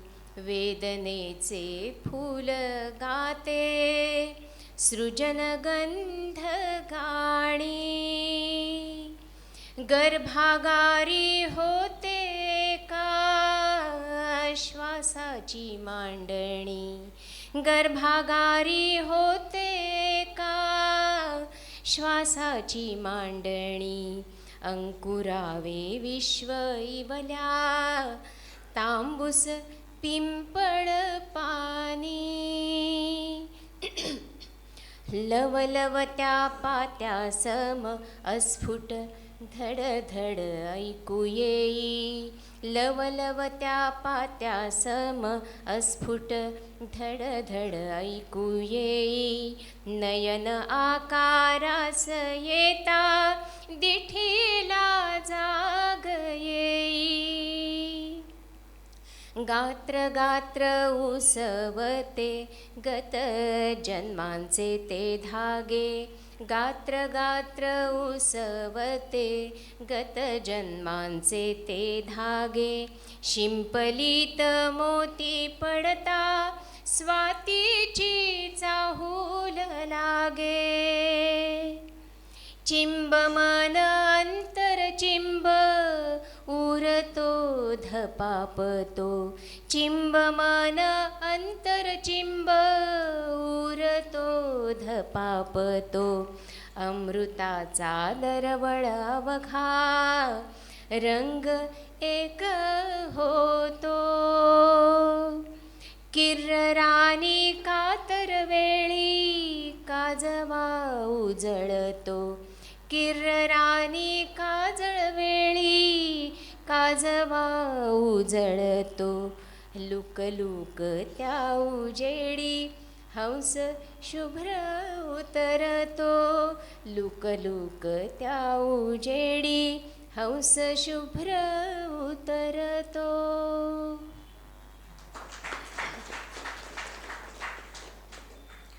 आज आपण सगळेजण जमलात त्यासाठी निमित्त सुद्धा किती छान आहे. पण आज इथे हजर नसणाऱ्यांची आठवण प्रत्येकाच्या मनात आहे. हा आला नाही का, तो भेटला होता का. प्रत्येकजण कुणाची ना कुणाची तरी आठवण काढतच इथं हजर झाला. कारण भेटीला निमित्त लागतं, आठवणींना नाही. अशोक किल्लेदार कविता सादर करतायत. भेटीला निमित्त लागतं. भेटीला निमित्त लागतं, आठवणीला नाही. भेटीला निमित्त लागतं, आठवणीला नाही. एखाद्या स्वप्नामुळे ती येते, एखाद्या स्वप्नातही तळ्यातल्या शुभ्र कमळासारखी आपोआप उगवून पानाचा पडदा सारत मंद सुगंधासारखी आठवण अलगद येते. तिला निमित्त लागत नाही. भेटीला निमित्त लागतं, आठवणीला नाही. भेटीला निमित्त लागतं, आठवणीला नाही. पक्षाची शीळ बनून अंगभर लहरत जाणारी, पावसाने पंख मिटल्या सैरभैर पाखरासारखी, अलगत उलगडणाऱ्या तांबूस कोवळ्या पालवीसारखी आठवण अवचितच येते. तिला निमित्त लागत नाही. भेटीला निमित्त लागतं, आठवणीला नाही. भेटीला निमित्त लागतं, आठवणीला नाही. कधी मनात उमटणाऱ्या प्राणपंखी गीतासारखी, कधी मनात उमटणाऱ्या प्राणपंखी गीतासारखी, ऋतूंची शिखरे ओलांडत स्थलांतरित पक्ष्यांसारखी, वाऱ्याच्या गार झुळकीसारखी ती अंग शिरशिरवत येते, आठवण अनाहूत येते. तिला निमित्त लागत नाही. भेटीला निमित्त लागतं, आठवणीला नाही. भेटीला निमित्त लागतं, आठवणीला नाही. कधी डोळ्यात पूर बनून, कधी मूक बंद डोळ्याआड, कधी गालावर खळी, कधी पदर सोनसळी. माहेरची येताना कातर होते सासरची रुमझुम नवथर. माहेरची येताना कातर होते सासरची रुमझुम नवथर. हृदयामधली थरथर, परीक्षेची सय वाढली हृदयामधली थरथर. कधी अशाची, कधी तशाची, कधी अशाची, कधी तशाची ती अळूमाळू येते.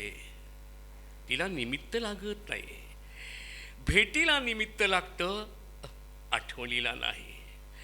भेटीला निमित्त लागतं, आठवणीला नाही.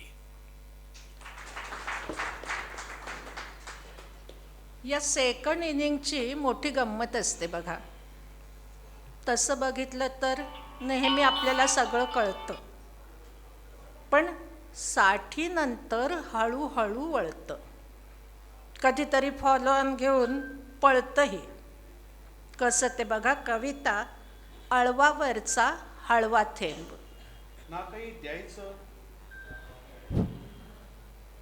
ना काही द्यायचं, ना काही घ्यायचं, ना काही द्यायचं, ना काही घ्यायचं. आता फक्त जगायचं. आढ्या आठ्या अपेक्षा मागे टाकत ओझी ढग बनून बरसायचं. दुसरी खेळी खेळताना आभासी जगाच्या आधारानं वाटलं तर लिहायचं. नात्यांची झूल उतरवत वळून मागे न बघता दवामध्ये भिजायचं. उघड्या डोळ्यांनी पाहायचं, ओठाच्या आत ठेवायचं. कविता होऊन झरायचं. पक्षी एका रात्रीसाठी झाडावर उतरतात. पक्षी एका रात्रीसाठी झाडावर उतरतात, तसं इथं राहायचं.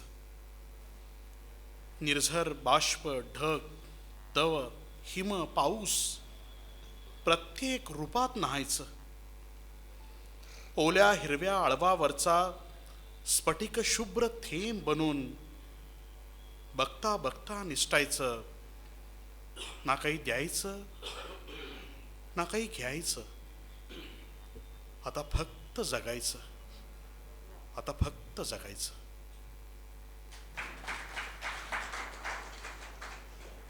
मातीवर, झाडापेडांवर पोटच्या पोरासारखं प्रेम करणाऱ्या आबांची ही कथा. मूठभर माती. आबा हे एक प्रातिनिधिक नाव. खरं तर माझ्या डोळ्यासमोर असणाऱ्या 3 आबांची ही कथा आहे. अर्थात असे अजून अनेक असतीलही. आणि त्यांच्या 3 गावांचं बनलेलं कोरलजाई हे गाव. ऐकवतायत अशोक किल्लेदार, कथा मूठभर माती. कोरलजाईच्या ब्रह्मदेवानं हाक घालावी तसा तडकाफडकी धंदा बंद करून आबांना घराकडे वळावं लागलं.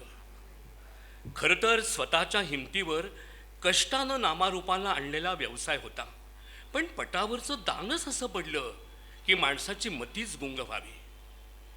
सरकारने बनवलेल्या कुळ कायद्यामुळे वडिलोपार्जित बऱ्याच जमिनी गेल्या. मग आबा लहानपणीच शिकायला म्हणून गावापासून दूर गेले आणि आता पुन्हा सरकारच्याच एका कायद्यामुळं भरभराटीच्या वाटेवरचा हा व्यवसाय नाईलाजाने बंद करावा लागला. पण आता पुढं काय? आबांना वाटलं आता बस. काजळी नदी ज्या वळणावर खाडीमध्ये विलीन होते त्या डोंगरावरची म्हणजे कोरलकोटावरची अण्णांनी स्वतःच्या हातानं शिपलेली बाग भावाकडून मागायची. आबांनी ठरवलं आणि भावाला तसं पत्रही लिहिलं. आबांच्या लहानपणी रस्ते नव्हते, वीज नव्हती, शाळाही नव्हती.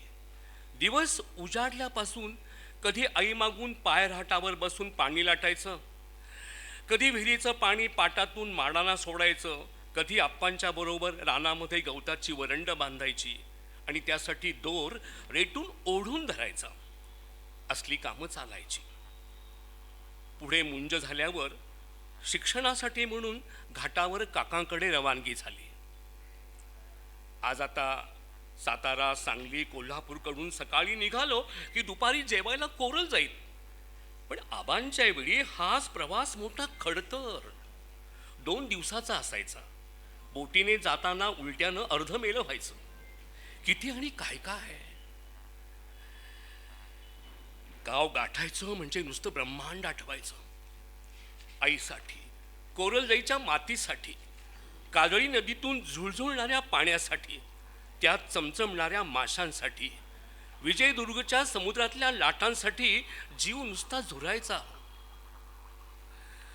दप्तरामध्ये ठेवलेल्या शंख शिंपल्यांच्या आधारानं आबांचे दिवस जायचे. 3 सांजेनंतर काकांच्या भरल्या घरामध्ये एकाकी वाटायला लागायचं. हळूहळू एकाकीपणाच्या कोशातून ज्ञानाच्या ओढीचे पंख फुटायला लागले. पण झोपताना डोक्यावरून पांघरून घ्यायची आबांची सवय मात्र गेली नाही. लहान असताना कोरलजाईच्या घरी माझघरामध्ये आईजवळ झोपायचे. त्यावेळी मात्र कधी डोक्यावरून पांघरून घ्यायची गरज वाटायची नाही. काकांच्या घरी चुलत भावंडांच्या रामरगाड्यातही एकाकीपण उपरेपण जाणवायचं. कोकिळा म्हणे आपली अंडी कावळीच्या घरट्यात नेऊन ठेवते, तसं काहीसं. सातारा, सांगली, पुणे इंजिनियर होईपर्यंतचा प्रवास करताना भावंडांची आठवण यायची. तशीच काजळी काठाने उभ्या कोरलकोटच्या खड्या डोंगरावर लावलेल्या कलमांची आठवणी यायची. तिथल्या थोरल्या कलमावर सापडलेली 4 वाव लांबीची अभ्रकासारख्या पातळ पापुद्र्याची चमकदार खवल्यांची अस्सल नागाची कात आठवायची. असली कात टाकणारा नाग कसा दिसत असेल असा विचार करण्यामध्ये अनेकदा भरल्या वर्गात ही तंद्री लागायची. मग सरांच्या हाका मारण्यानेच दचकून जाग यायची. चिमटीत मावतील एवढ्या आकाराचे मृगाचे लाल चुटूक मखमली किडे, पोपटाच्या डोळ्या एवढ्या लाल काळ्या गुंजा, रतनगुंजा, केवड्याचं कणीस, विहिरी शेजारच्या फणसाला बुंध्यापासून लटकलेले डेरेदार रसाळ परके फणस, काजूच्या मोहराचा नाकात घुसणारा आणि धुंद करणारा मादक गंध, काय काय आठवायचं. काकूने घरात देवापुढे उदबत्ती लावली तरी तो सुगंध परका वाटायचा. पुढे पुढे वर्षातून 1-2 महिन्यांसाठी सुट्टीला येणारा भाऊ हा गावाकडच्या सख्ख्या भावंडासाठीही पाहुणा वाटू लागला. त्यांच्या भावविश्वासी नाळ जोडायला लागणारा सहवासच कमी व्हायला लागला. तसतसं उदबत्तीच्या धुरासारखी ही नाती विरून चालल्याचं आबांना जाणवायचं. आता गावाकडे ओढीने जायचं तर कुणासाठी? असा प्रश्न पडायचा. तेव्हा आबांची पावलं कोरल जाईतल्या काजळी कडेच्या फोलखंडीमध्ये वळायची. घाटावरून आल्या आल्या आणि परत जातेवेळी डोंगरावर जाऊन ब्रह्मदेवाचं दर्शन घेऊन यायचं हे जीवाला पहिल्यापासून लागलेलं वळण होतं. आज ब्रह्मदेवाची घाटी खडतर वाटत असली तरी आयुष्यातल्या प्रत्येक खडतर प्रसंगामध्ये मात्र आबांना ब्रह्मदेव नेहमी आठवायचा. कधी काळी आपण गावाकडे वळू असं आम्हाला स्वप्नातही वाटलं नव्हतं. सेकंड इनिंग सुरू करण्याची उमेद शशी काकूंनी दिली. पुढे बागेमध्येच घर बांधलं. शून्यातून उभ्या केलेल्या कोरल जाईतल्या या घरामध्ये आता आबा चांगले स्थिरावले होते, अगदी अढळ पद प्राप्त झाल्यासारखं. आता कोरल जाईचं रूपच पालटलं. वीज आली, रस्ते आले, डोंगर माथ्यापासून ते तळ्यातल्या खाडीपर्यंत एखाद्या ताठ कण्याच्या बाप्यासारखं खडं गाव. कोरल कोटाला वळसा घालत वाहणारी काजळी नदी, माथ्याला सूर्य, डोंगर माथ्यापासून उतरणीवर आंब्यांच्या बागा, कुठे भात शेतीचे तुकडे, डोंगरांच्या कुशीत वाढणाऱ्या वाड्या वस्त्या, कुणाच्या दारामध्ये मिरच्यांची आळी, आबोलीचे ताटवे, अधूनमधून जांभा दगडाच्या लाल घाट्या उतरत खाली गावामध्ये शिरायचं. 4-6 दुकानांची बाजारपेठ, पुन्हा घाटी उतरत गेलं की गुरांचे गोठे, त्याखाली घरासमोरचं अंगण, मग घर, घरभाट, त्याखाली विहीर आणि तिचं पायराटानं लाटलेलं पाणी दोणीमध्ये येऊन पडायचं. शेजारी लावलेले माड, खाली खाजणातून थोडी भाताची कुळीत नाचणीची शेती आणि त्याखाली खाडी. वरपासून खालीपर्यंत आंबा, फणस, काजू, कोकमच्या झाडांची जेवढी साथ तेवढीच भुताखेतांच्या, वामाचारांच्या, राखणदार असणाऱ्या सर्पनागांच्या गजालींची संगत. पोटाला पट्टा बांधावा तसा आता डोंगराच्या मध्यातून रस्ता गेलाय. खालची घरं मान उलटी करून वर बघत एसटी आली वाटतं म्हणत वर बघतात, तर वरच्या वाड्या खालून येणाऱ्या डोंगराला वळसे घालत वर चढणाऱ्या एसटीचा 5-5 फरलंगावरून कानोसा घेतात. एसटी इली वाटता म्हणून न बघताही सांगतात. आबांना वाटायचं की पहिल्या 25 वर्षामध्ये उद्योगधंदा केला, पैसाही मिळवला, पण या काळामध्ये मिळालेलं समाधान मात्र नाही मिळालं. आबामुळे बाग भरली की बागेमुळे आबांचं जीवन फुललं, सुशेगात झालं, हा एक संशोधनाचाच विषय होईल. व्याप वाढत चालला. आताशा एकटात थोरल्यावर 150 पेटी माल निघायचा. नाही म्हटलं तरी धाकटंही 40-50 पेटी द्यायचं. थोरलं कलमही आता 60 वर्षाचं झालं असेल, म्हणूनच तर ते थोरलं.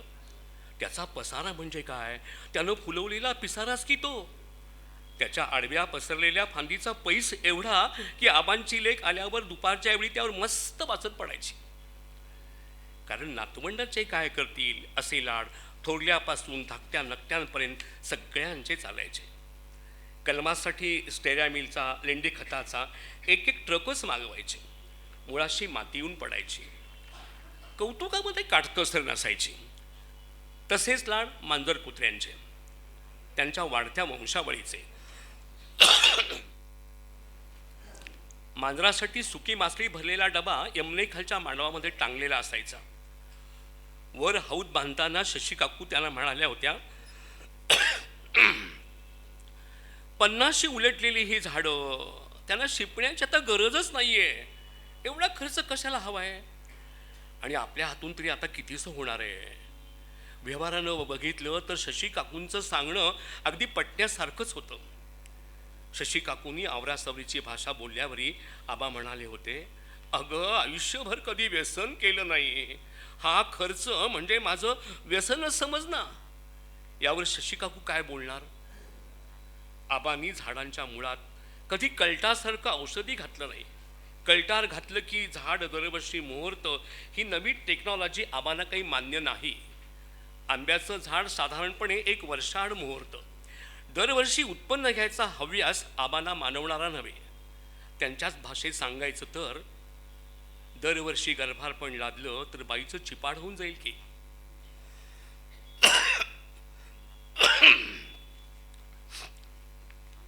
आबा थकत चाललेले बघून शेजारच्या गावातील एक जण भेटायला आले होते. 5 वर्षांच्या कराराने बाग करायला देता का विचारत होते. हातून होत नव्हतं, दृष्टीही अधू होत चाललेली. काहीतरी विचार करणं भाग होतं. पण बाग कोणाच्या हाती सोपवण्याचा धीर काही होत नव्हता. खत पाण्यामध्ये काटकसरत करणारी आणि कलटार घालून झाडांना पिळवटून घेणारी ही हपापलेली माणसं. करार संपल्यानंतर बाग जेव्हा परत हाती देतील तेव्हा ही झाडं माफ करतील. अपराधीपणाच्या भावनेनं जीव खंतावत राहील. त्यापेक्षा एखादा चांगला माणूस बघून दिलेली बरी. बाग विकावी लागणार हे आबांना कळून चुकलं होतं. त्यासाठी काही माणसं भेटूनही गेली. व्यवहार पैशात मोडत नव्हता. आबांना स्थळच पसंत पडत नव्हतं. शशी काकूंना तर हे कोडं कसं सुटणार तेच कळेनासं झालं होतं. शेवटी त्या ब्रह्मदेवालाच म्हणाल्या, बाबा रे, सोडव आता या पाशातून. लेकींच्या लग्नाच्या वेळी सुद्धा गळ्याला एवढी तात लागली नव्हती. अलीकडे मुली जावई पावसाळा संपेपर्यंत कोरलजाईमध्ये पावली घालू देत नाहीत. पावसाळ्यात आबांनी भात शेती कधीच केली नाही. पण भर पावसामध्ये शेतीवाडीत गुंतलेली गडी माणसं दिवाळीनंतर मोकळी होत. थंडी पडायला लागली की आबा अस्वस्थ व्हायचे. लेकीच्या दारातल्या आंब्याला कुठे मोहराची डिक्षी फुटली का ते शोधत असायचे. टीव्हीवर तापमान आवर्जून बघायचे. त्यांच्या हिशोबाप्रमाणे किमान आणि कमाल तापमानामध्ये 14 डिग्रीचा फरक पडला की झाड अंकुरायला लागतं. नंतर आबा आपल्या उन्हाळी राजधानीमध्ये दाखल व्हायचे. मग या आपल्या 2 दरडीवरच्या उभ्या दुमजली घरामध्ये येऊन स्थानापन्न झाल्यावर एकदाची जीवाची घालमेल थांबायची. आईच्या आठवणी खातर तिच्याच नावाचं हे कलम यमुना. त्या यमुनेखालच्या मांडवात आबा बसलेले असताना खालच्या बेड्यातून 2 जण आत येताना दिसले. आबांच्या अधुदृष्टीला ओळख पटेना. त्यातला एक जण आबांच्या आजोळच्या गणगोतातला निघाला आणि त्याच्या ओळखीने आलेला दुसरा पंचक्रोशीतलाच होता. त्यानं अडून तोलून मापून न बोलता मोकळेपणानं सहज विचारलं, आबा, एवढी चांगली धरती कलमांची बाग इकूक कशाला काढलास? विकायची हा शब्दच आबांच्या कानाला खटकला. आबा थकलेले हसले आणि म्हणाले, विकायला असं नाही हो, ब्रह्मदेवाच्या बोलण्यावरून इथे आलो. आता आज्ञा झाली की निघायचं. आबांचं बोलणं ऐकून आलेला गृहस्थ जरा बुचकळ्यात पडला. शशी काकूंनी आणलेला चहा पितानाही त्याच्या चेहऱ्यावरचा गोंधळ स्वच्छ वाचता येत होता. आबा म्हणाले, हे बघा, बाग देताना मला कुठलं कर्ज झालंय किंवा काही अडचणीमध्ये सापडलोय असं अजिबात नाही. इथले पैसे घेऊन मुलींच्या संसाराला आधार द्यावा अशी त्यांचीही परिस्थिती नाही. नातू खूप शिकलेत, त्यांचं ते उदंड मिळवत आहेत. हां, आता इथल्या मातीमुळं त्यांना जे काही मिळायचं ते त्यांच्याकडे पुंजी म्हणून कायम जमा राहील. ते तुम्ही बँक बॅलन्समध्ये मोजू शकणार नाही. पण आज त्यांच्यापैकी कोणीही इथं येणं शक्य नाही. इथली व्यवस्था बघायला मॅनेजमेंट स्किल किंवा भांडवल याच्याही पलीकडचं असं काही लागणार आहे. म्हणून आता ही आवरावर. बागेचं मोल पैशात कसं करणार हा खरा प्रश्न आहे. बागेची नीट निगा राखणारा कोणी भेटेल का याचीच एक चिंता आहे बघा. पुढे तासभर खूप गप्पा झाल्या. व्यवहाराचीही बोलणी झाली. कलटार, फवारणी, खत पाणी याबाबतही सल्ला मसलत, विचारांची देवाणघेवाण झाली. एकूण काय, आबांना माणूस पटला. तिन्ही सांजेला शशी काकूंनी देवाशी दिवा लावला. आबा गप्प गप्पच होते. वाडीवरून भजनाचे सूर ऐकू येत होते. शशी काकूंनी पंखोची दारं उघडली. समुद्रावरून येणारं पश्चिमेचं वारं आत आल्यावर दोघांनाही बरं वाटलं. दोघांचेही हात ब्रह्मदेवाच्या डोंगराच्या दिशेनं जोडले गेले. जेवण होईपर्यंत आबांना थंडी भरून आली. तापाने अंग फणफणलं. शशी काकूंनी परिचयाची औषधं डब्यातून काढून दिली. इथं अंगावर दुखणं काढत बसू नये, आपल्याला ही धावपळ झेपणारी नाही हे त्यांनी मनोमन जाणलं.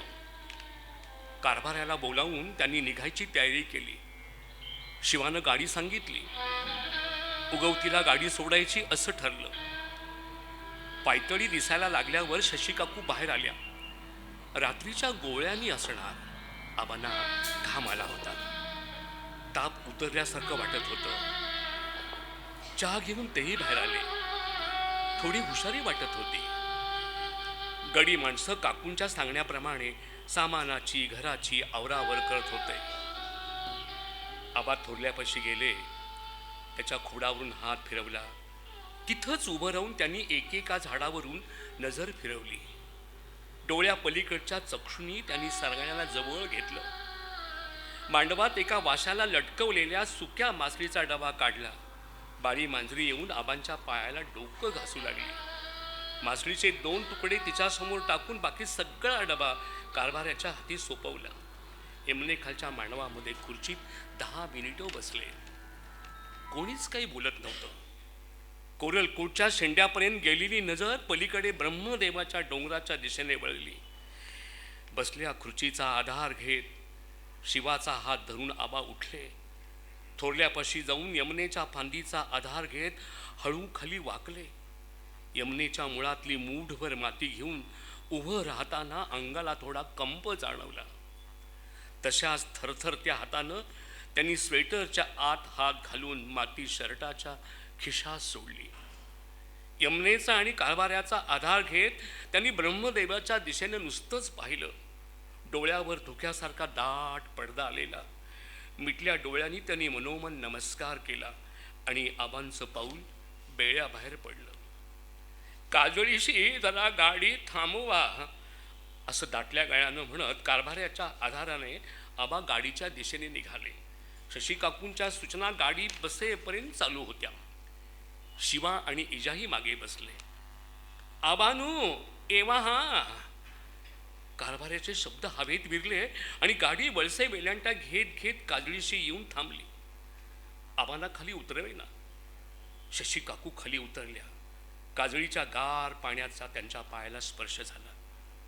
दगडाला चिकटून असणारं शेवाळं त्यांच्या पायाला लगटलं. वाकून त्यांनी ओंजळभर पाणी हातामध्ये घेतलं आणि त्या गाडीकडे वळल्या.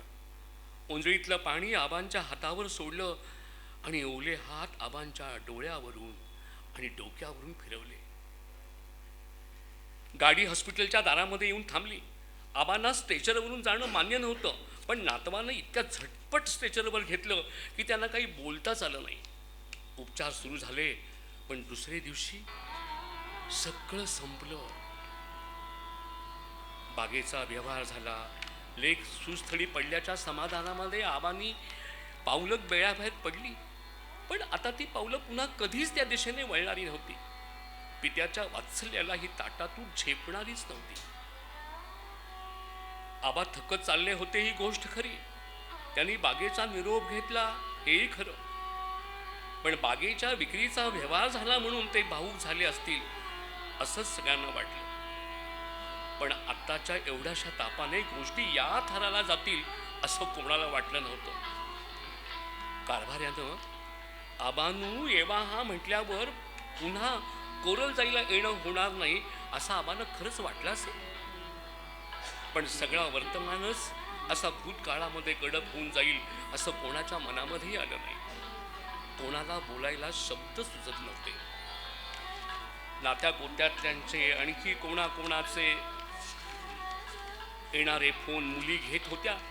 कोणाला फोन करण्याविषयी सांगत आईला आधार देत होत्या. तेवढ्यात एक फोन आला. ज्यांच्याशी बागेचा व्यवहार ठरला होता त्यांचा होता. ताई, तुम्ही माका ओळखतच नाही, पण 4 दिवसापूर्वी आम्ही चांगले 4 तास बोललेलो, बागेतून फिरवलं सुद्धा. एकदम असा झाला तरी काय? आबांची लेक तरी काय सांगणार? काय सांगणार त्यांना? पटकन तोंडून शब्द बाहेर पडले. झालं असं काही नाही हो. खरं बोलायचं झालं ना तर त्यांची 3री सुस्थळी पडली. झालं असं काही नाही हो. खरं बोलायचं झालं तर त्यांची 3री लेक सुस्थळी पडली. सगळ्या जबाबदाऱ्यातून ते मुक्त झाले. पण ब्रह्मदेवाची शपथ, त्यांनी दिलेल्या शब्दाप्रमाणे सगळा व्यवहार पूर्ण होईल.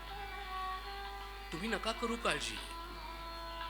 बोलताना हुंका आल्यानं तिच्या पाठीवर हात ठेवत नातवानं कापून घेतला आणि कोरल जाईतली मूठभर माती मातीला मिळाली.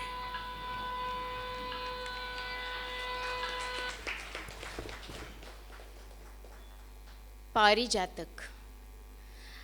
पारिजातक न कोमेजता झुंजू मुंजूच्या वेळी भिरभिरत गिरक्या घेत खाली येणारे, मातीला वेड लावणारे सुगंधी धवलगुंजी फूल. फुलेची जाली भ्रमर, फुलेची जाली भ्रमर. मृत्यू यावा तर असा, मृत्यू यावा तर असा, पाय रव न होता टवटवीत आमोद शिंपीत निशब्द समयी. आंगची झाले मलय निळ असा, विरंगी बेलगाम चैतन्य. अलख निरंजन, अलख निरंजन. धन्यवाद. धन्यवाद. सगळ्यांना कार्यक्रम कसा वाटला तो तुम्ही नंतर आपण बोलू त्याच्याबद्दल. धन्यवाद.